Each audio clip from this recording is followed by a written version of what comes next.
The Inogen At Home concentrator is designed to be used with a CPAP or BiPAP device if medically required.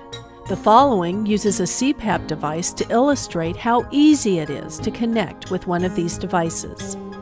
With the oxygen turned off, attach the oxygen bleed-in adapter to the oxygen supply tubing. The oxygen supply tubing connects to a small opening at the base of the T-shaped adapter. Connect the oxygen bleed-in adapter with the oxygen tubing attached to the air pressure outlet on the CPAP machine. The large opening on the adapter will fit directly onto the CPAP machine. Attach the CPAP tubing to the other end of the bleed-in adapter.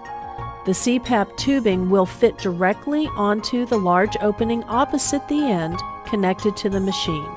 Connect the other end of the CPAP tubing to the mask. The oxygen will flow in through the adapter along with the air pressure from the CPAP machine. Turn on the CPAP unit first, and then turn on the oxygen concentrator.